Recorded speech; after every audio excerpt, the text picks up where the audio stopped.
September 30th is Orange Shirt Day and a National Day for Truth and Reconciliation.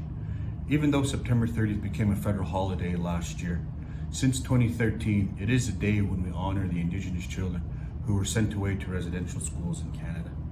The orange shirt refers to the new shirt that Phyllis Webstand was given by her grandmother for her first day of school at a residential school in BC.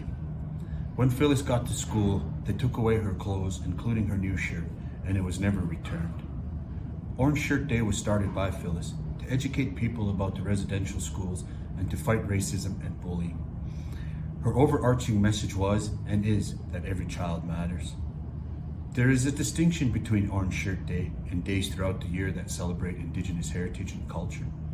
September 30th is for honoring the children who never returned home and the survivors of the residential schools, as well as their families and their communities.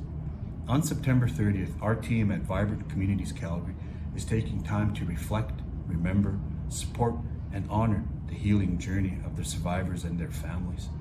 And every day, VCC works to ensure that Goal 3 of the Enough for All strategy is achieved. If you don't know what Goal 3 is, I encourage you to take a look at the Indigenous strategy page on the Enough for All website. It highlights the work we and our champions are doing to advance reconciliation. It's a path that can be bumpy, but so important in creating a Calgary where there's enough for all. So this September 30th, I ask you, what will you do to honor the children and families impacted by residential schools? Will you wear an orange shirt or attend a local commemoration event?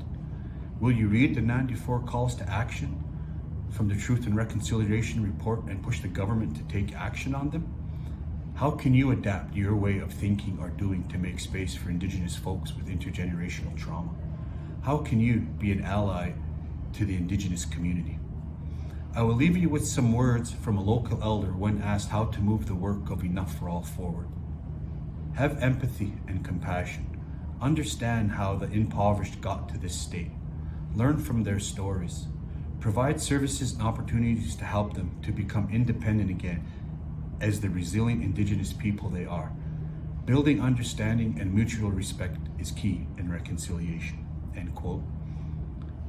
This advice can apply to anything. To have empathy, to have compassion, learn, reflect, and act.